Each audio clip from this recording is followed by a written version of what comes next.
let's go ahead and get started with keeping the main thing the main thing. I guess that's kind of the irony if you are multitasking right now. We'll give you a pass. You get the hall pass on this one, and then we'll let you get back to the main thing. But we're going to learn about two different types of main things today, which might seem like an oxymoron. We're going to hit the real oxymoron next week, by the way. I'll give a little plug, which is going to be time management, because if you've ever looked into time management, you know you cannot manage time. It is unmanageable, right? We can only manage ourselves. So that's where we're headed next time. But first, we got to figure out what that main thing is and what are the two main things that I need to be working between. So, one of the things that I love to start off with when I can is bringing in some of the experts that I draw from. So, for those who don't know, my background with certification is with John C. Maxwell. And so, although I love training from others like Liz Wiseman, David Marquet, um, Patrick Lencioni. John is a lot of times my go-to man. So today we're going to be pulling from John Maxwell as well as from Stephen Covey with the 7 Habits of Highly Effective People. For those that I can see, how many are highly effective fans, even if you're not highly effective yet yourself? Yeah, you can be in both categories. Sometimes we're more fans and we're kind of in recovery as we're going through that process. So today I get to be one of your sponsors and help you in that 7 habits area to be able to do it.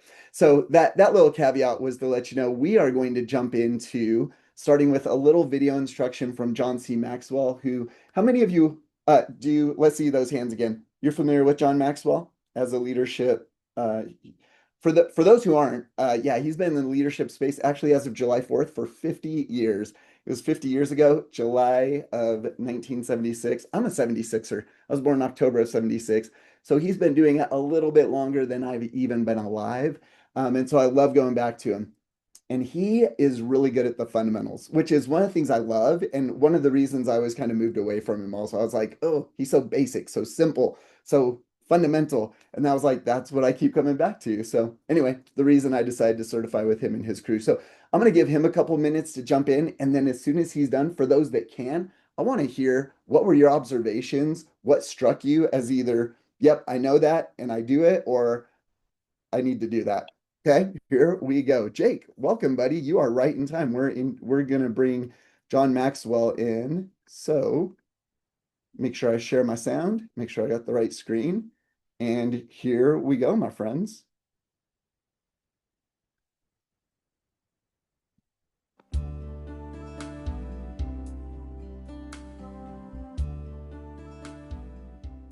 Lesson number 11. Mhm.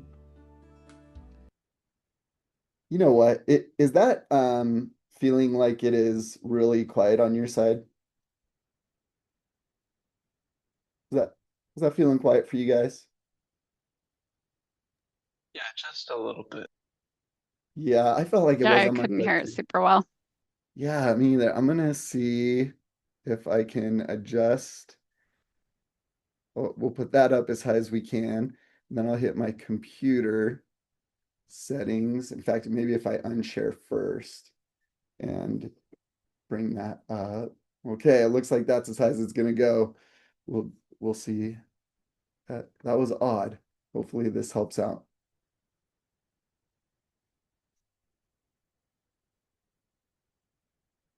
Keep your mind on the main thing. This is a lot about focus. This is a lot about priorities. Let me say this. There are 26 lessons in the book.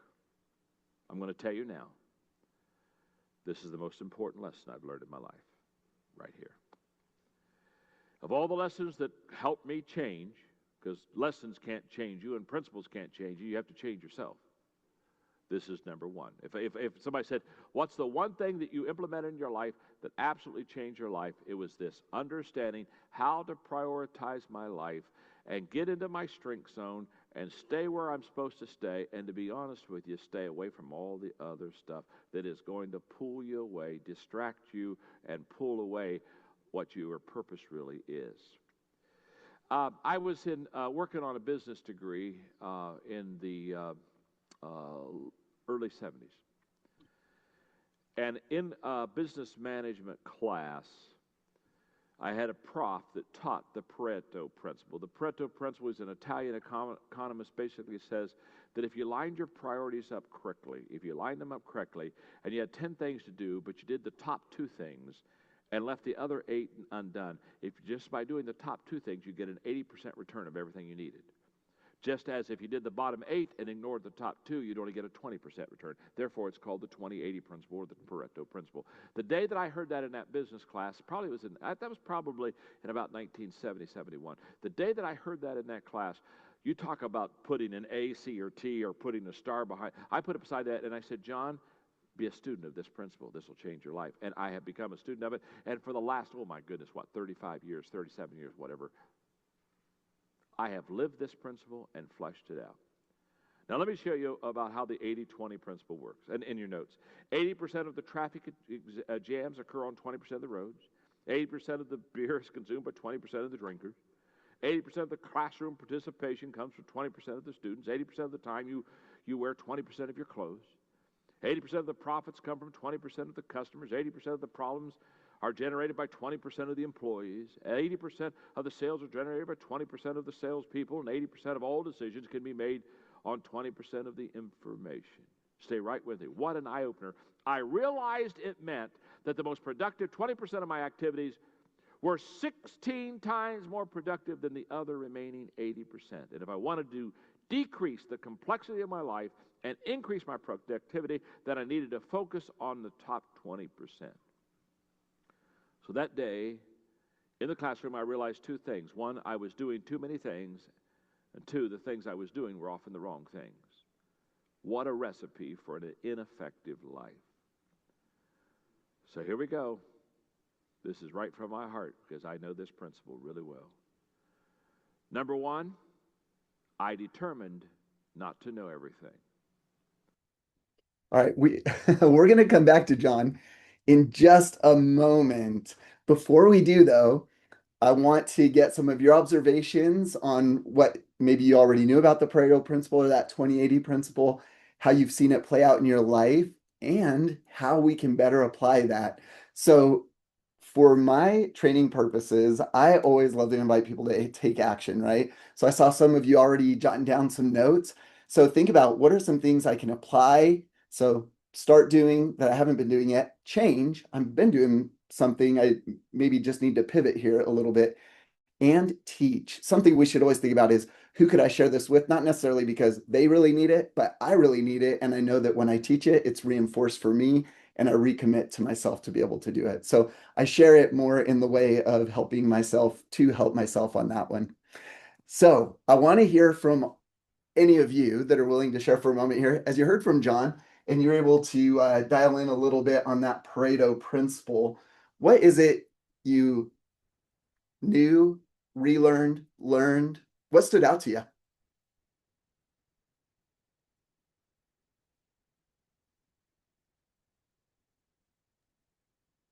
I think for me, it was that I can be doing too many things. And when I'm doing so many things, it's actually less effective. I think that's huge. This is great. I'm going to sit on that one for just a second, Leslie. Thank you so much. How many are with Leslie in that club right there? You're like, I hear you. I've been there, or I am there right now. I work really hard every week to do my weekly planning and then my daily planning to try to stay exactly where you're talking about, Leslie, which is that 20% that gives me the 80% return, rather than often where I find a lot of rewarding things or I say yes to more than I should, that 80% that gives me the 20. And I even do this shopping, right? Like I'll go out, Ross, I love Ross. There's so much there for such a good deal. And I buy way more than I'm ever going to use, like he says with the closet. I love shoes. I got shoes. I really wear less than 20% of the time, like 80% of my shoes, right? So I want to make a distinction. You know, sometimes people are like, well, that's a difference without a distinction. I want to make a difference with a distinction here on this one when it comes to the main thing. So think about keeping the main thing the main thing. We can think like, what's that big thing or what's most important to us? And maybe you've heard the idea, and I think it's a true principle when applied correctly, is don't give up what you want most for what you want at the moment. Now that's true. Don't give up what you want most for what you want at the moment. I do a lot of health and wellness coaching, so I know what that's like with my clients. However, what we can understand is that there are main things that are the biggest thing, like that is the main thing. And then there's main things that are the momentary main things. And so, how do we figure out how to find harmony? I like to use the word harmony more than balance. Find the harmony between what's that big thing that I'm going towards. Like, Jordan, you're launching your big thing right now, right? You have a main thing, and yet there's a lot of momentary main things that need to be in place for that main thing to actually launch, to happen. So the way that I like to distinguish this differentiation is actually going back to the word priority when it was first introduced into English. That was about 1400 AD when the word priority was first introduced. And if you know like Latin, Spanish, words like that, you're going to see first, right? Prior, the first thing that's going to come. And you can really only have one first thing. As soon as you have more than one first thing, you have competing things, and nothing's prior to the other. So we start out with priority. Now, interestingly, and this probably doesn't like surprise you, by the time we hit the 1900s, that's when it moved from priority to priorities, right? And so now we've got the Industrial Revolution. We have a lot more means to be able to multitask. We tend to make ourselves think that our brain's more capable of doing more than one thing at a time. And so we move from priority to priorities. And then we start hearing clever and important things like, don't prioritize your schedule, schedule your priorities. And so, how do we do that? How do I make sure that I get that the right way? Well, one is to understand that that priority is typically going to be that most important thing. Like that's the big target that we're going towards. And the priorities that we're trying to manage correctly and make sure they stay one in front of the other are those momentary things that are helping to drive that one. So let's stay over here for just a moment where Leslie had us and see how that can actually help us with the big win priority over here. With those priorities, as we try to dial in, well, what is that 20% of things that's going to give me 80% of the return? One of the acronyms I like to use is WIN. And that WIN stands for what's important now. So, what is important now? And as we think about that one, typically it's best if we've been able to pre-prioritize, right? Like think through that. Again, the way Covey puts it is let's do the big rock planning either at the end of this week looking towards that one, or at least by Sunday before we're jumping into the work week to be able to do it, right? And then get that 7 day forecast of those big rocks going on. So, what are those big rocks that are going to get me the biggest return? And then as I prioritize those in my day, it becomes what's important now. So for all of you, you thought, well, whatever I've got going on, I'm going to come into this webinar right now and make this the important thing right now. And then as soon as it's done, boom, you're going to get on to that next win. But the only way to really win it is to stay present in that moment and really make it worth it. So this is where someone like me, again, a recovering multitasker and a multitasker in recovery, I should say, and someone who wants to be engaged in so much and say yes to so much, I really have to be careful and conscientious about planning the wins and then moving from one win to the next without letting them bleed into each other. So before I move from this part and jump on over here with some helps that can you might be like, I agree, Russ. That makes sense on the principle level. Give me the practical level to be able to do this. Any other insights or observations you've got over here? Yeah, so I think it's important like to do frequent check-ins to be able to look and see, okay, is this 20% actually the important stuff? It's oftentimes there's a lot of red herrings. There's things that appear to be emergencies, and it's like, okay, I got to handle this now, but really, does it have to be handled now, or would it benefit from being able to just take a step back and just not look at it? Maybe can you get self-resolved?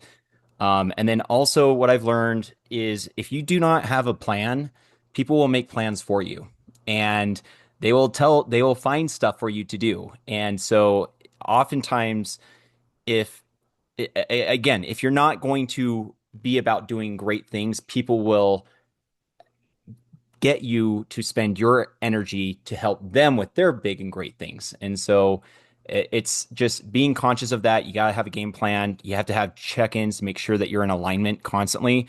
And then defining like what is it that you're wanting out of life or your project, and just making sure there's not scope creep is kind of the terminology. Yeah, creep in general, scope creep is what I heard a lot in projects as well. But yeah, creep. What is that creep happening? So a couple of things I added to my notes here coming from you. Those check-ins, we do want to be evaluating and reevaluating. Are those things that I thought were the 20%, are they still leading to that most important thing? So that's one. And then plan your wins. If you don't plan your wins, somebody else is going to tell you what's important now rather than you deciding what's important now. Excellent insights, Jordan. Anybody else want to jump in on that with any of your own insights or experience? And my apologies, I moved it to Spotlight so you could all see it better in case it was itty bitty living space right there for you. Okay, if it happens to come up, feel free to just chime in if you want. Raise your digital hand or just signal to me, but feel free to just jump in as we're going. Okay, let me give you a practical tool that can help you to think about, okay, how do I do these check-ins or this reevaluation to be able to do it? One of the things that you may have come across, John's pretty good at teaching this one when it comes to the Pareto principle specifically and how to prioritize, is three R's that I found super highly effective for me, again, in my weekly planning and then my daily execution at looking at that. And the more that we can get these R's aligned with each other rather than scattered, the better we are going to do with focusing on that main thing, the big, most main thing. So the first one is what's actually required of me. And in just a moment, I'm going to go through my day with you all and have you think about, is that something that Russ is required to do? Is it something he is? Here's the next one. What's the greatest reward for, and Jordan, you brought this up, my time, attention, energy, funds, the non-recoverables in that way, but especially time, energy, and attention, with time being that number one. What's the most rewarding could be it. Often we'll say ROI, but there's a lot of different ways to do it. So often we go with oh, I'm sorry. You all wrote this down. I apologize. I hate when I mess up notes like this. What I'm gonna do is I'm gonna put reward right here. It's the one that I love so much. As soon as I put ROI, I was like, why is that not working? This one is supposed to be return. The biggest return, that's the ROI. I'm glad I caught myself on that one. And this is in order of priority, right? So when we think priority, which one comes before the next? What's required of me has to be number one. If anything else, even what gives me a good return, but it's not required, that might seem like the bigger payoff. But if I put what gets me that return in front of what's required and I don't get the required, man, people lose their jobs all the time doing this when they're like, I felt like that one was more important. That was going to give us the bigger return. And they do not do what was required and they end up losing out on that one. The other, and here's where I have to check myself often, and probably why I subconsciously moved it up to number two, is what's rewarding. Like what gives me the reward and what is, that's why I'm going to put rewarding on that one. I just love doing it so much. Like I love doing this so much that I do it for free, right? Here's our free webinar. And I'm like, I wish I could do every training session, every coaching session for free. I wish that were our economy because I love doing it so much. I love helping people get results. And I love the process of actually doing it and sharing to be able to do that. So I have to be really careful that what is rewarding isn't taking the place of what gives me the greatest return on what I'm doing or get in the way of what's required. So Jordan, I see that you're mic'd up again. Wanted to see if you had something that I'd Yeah, already passed up. yeah. So this actually got brought up for me recently. I made it a goal of mine to take my health a lot more seriously this year. Down 40 pounds, been able to really take my health a lot more seriously. It's the first year I can actually go swimming without a shirt on and feel confident. And that's been a huge goal of mine. So, but with that has come a lot of things. There's a lot of things that want to try and go at the time that I want to go work out. And so oftentimes I find myself, and I've had to put hardcore boundaries on this and say, basically, this is the 20%, regardless of anything that anyone says. And you have to make it like immovable.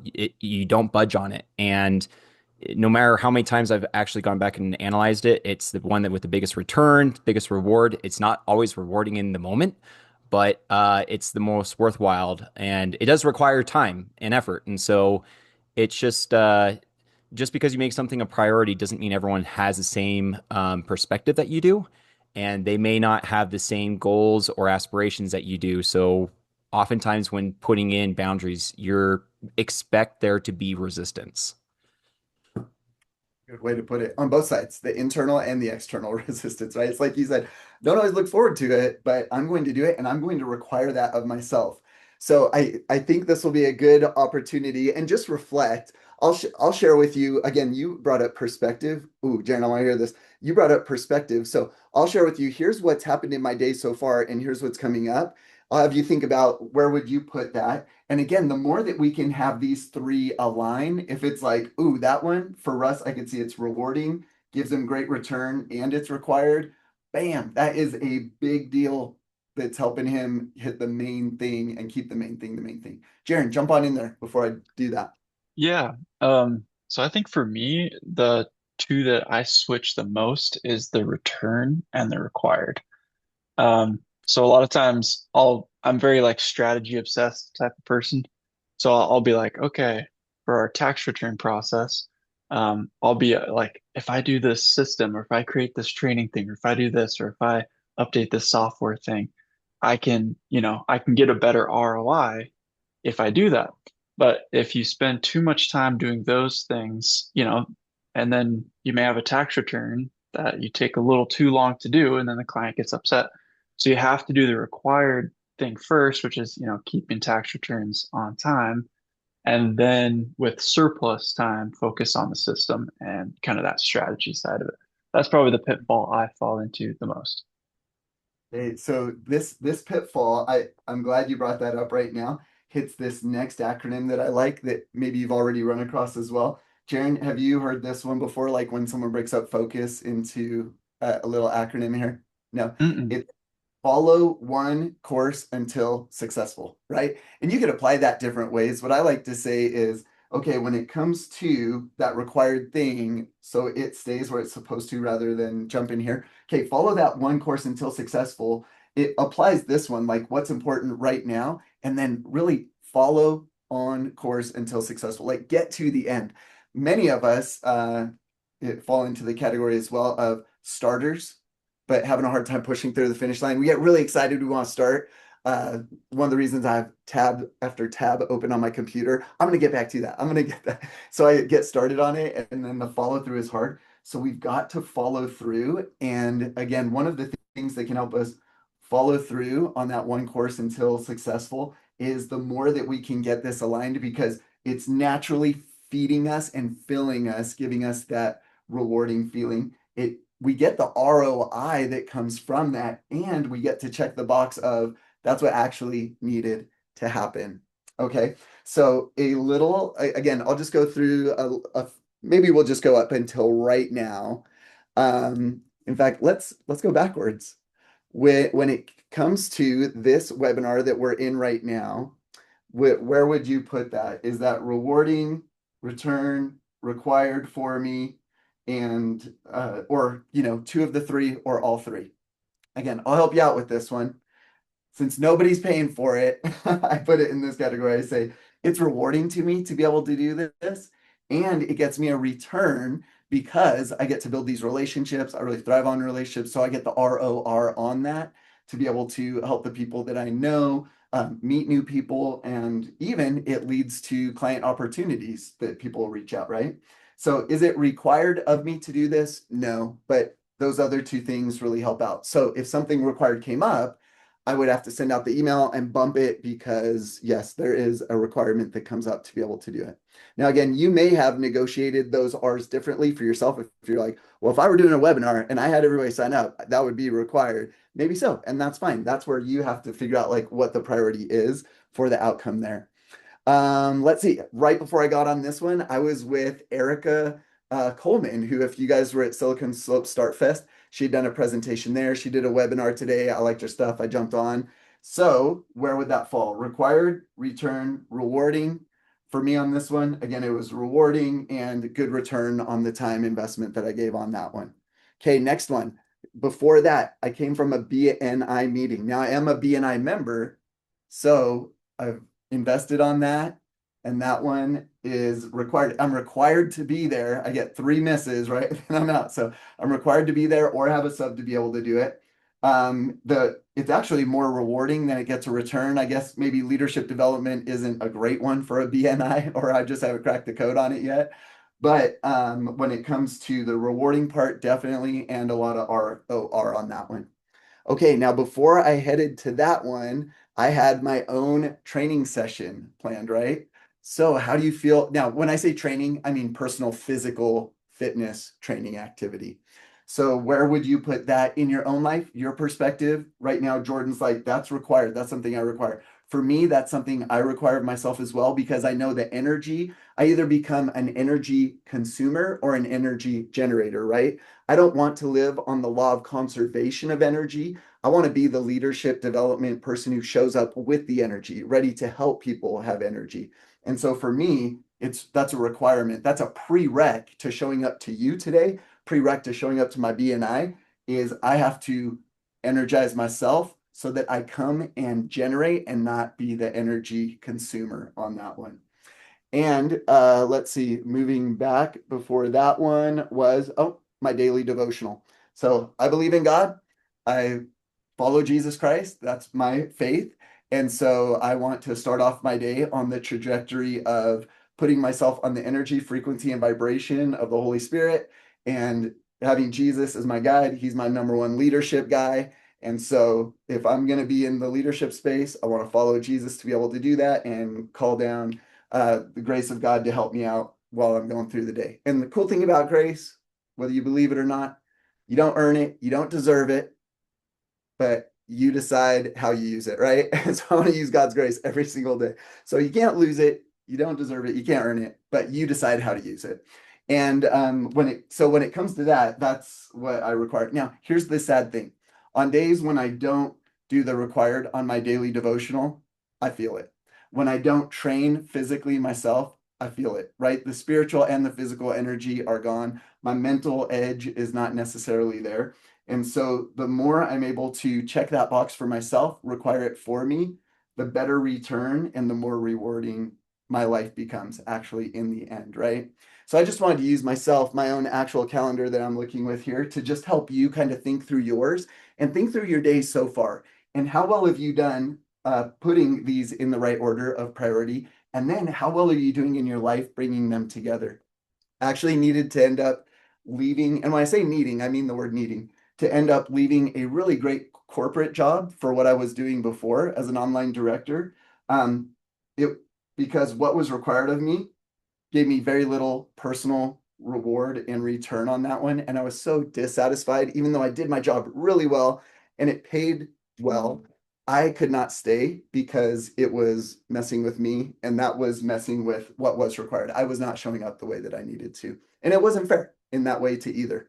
So, again, for you, the more you can do this and shift your life to make sure that that happens, the more natural it's going to go so that you can focus and have those wins.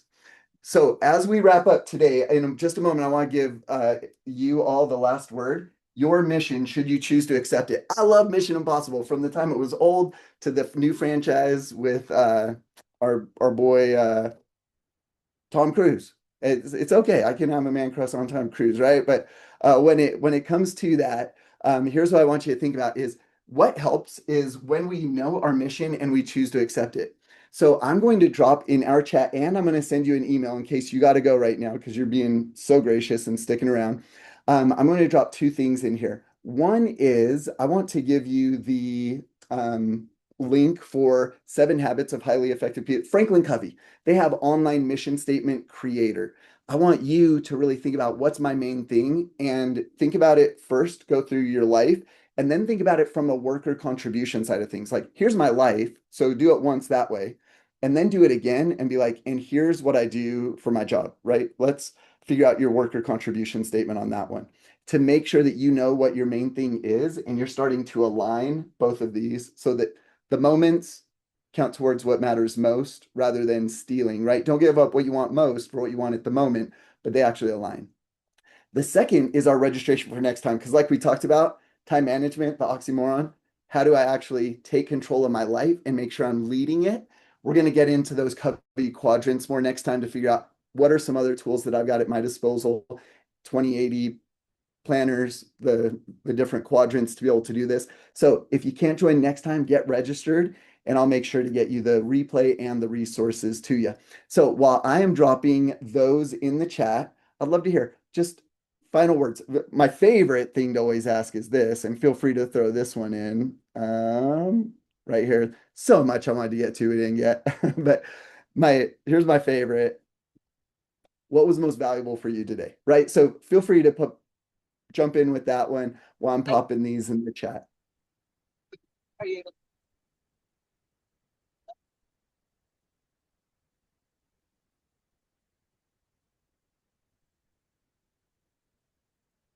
All right, here comes the mission statement link. to hear me, Russ? Oh, I'm sorry. Yeah, it was just soft. Go right ahead. All right. So what I really got on this is just sort of mission, mission to do what I need to do. If we listen to the audio, well, for me it was audio. Mm. There. Kate, that That was was terrific. So it's like, hey, you know what? Permission to. I've started doing this thing recently. We're on my to-do list. I've gone through my to-do list a few times, and there's still something that's hanging out there. I'll go ahead and put an X, a box next to it, instead of check mark. It's a way of saying that's not going to happen. I'm not going to get to that. It was something intriguing or good to do. I wrote it down, and now I'm going to move past it. It ends up not in my top 20 over and over. damn. So I'm going to stick around and be. Katie, I am so happy to hear that. Now, that was a little difficult coming through. I think I caught the main parts though there with that permission and what is that mission that you're trying to align with, and what are we going to say yes and no to, right? One of the things that I love Stephen Covey teaches here is, let's see if I got this one pulled up for you. You have to decide what your highest priorities are and have the courage, pleasantly, smilingly, unapologetically, to say no to other things. And the way you do that is by having a bigger yes burning inside, right? To have that bigger yes. And so that's why I wanted to give you one of those three links. That first link is the mission statement one where you can go through, do it several times, share it with people. It's free. The second is a Pareto Principle Planner from Franklin Covey as well. And then the third is our registration for next time, where we're going to practice saying no. I'm going to bring resources from Michael Bungay Stanier, one of the best coaches in the world. Greg McEwen, if you know him, the essentialist, right? We'll have the resources from Greg in this one to be able to help you. But we're going to learn. This week we want to say, what's my big yes, so I can be ready to say no next time when we get together and like really lead my life and not, as Jordan said, let somebody else tell me what those wins are or go by default. I want to live by design rather than by default. So, Katie, thanks for jumping in. All right. Anybody else with a final thought before we roll out of here? I really liked the 3 R's, Russ. That was a good way to think about things. Like, I mean, I think, I've always had like, the whole quadrants, important, urgent, blah, blah, blah. But I like that. That's a good way of thinking of like looking at stuff. Okay, I'm glad that stood out to you. That one really does help me with the quadrants, right? Because the quadrants can seem somewhat arbitrary at times, but when Yeah, I'm able to find this, yeah, then I'm like, that's what's important. That's what's yeah. important to be able to do it. So It's kind of appreciate that interesting insight. because like in like our company, we talk about a lot of the time like what's closest to the money. And so sometimes like we'll have like a required thing that we need to be working on, but there's something that has a higher return. And so like we'll kind of have conversations with each other on like, hey, like I've got this other thing that's closer to the money. Like can we hold off on this for a minute? But like at the same time, like reminding yourself like what's required is required. And like, yeah, dug it. So good. Well, thanks for digging it. Thanks for being here. We're part of the digging crew today. All right, my friends. Well, I hope to catch you next time. Again, if you can't be here next time, at least get registered. Oh, there we go. Jordan, he does a great job in the chat doing some quick AI design for us. If you can't be here next time Nice. live, feel free to dig in with us virtually. I'll get that replay and resources to you. So until next time, my friends, let's go. Yep, live by design and not by default. Catch you later. Thanks, Russ. My pleasure. Bye-bye. Thank you, Jane. Good to have you with us. Bye, Leslie. Thanks for being here. See you, Katie.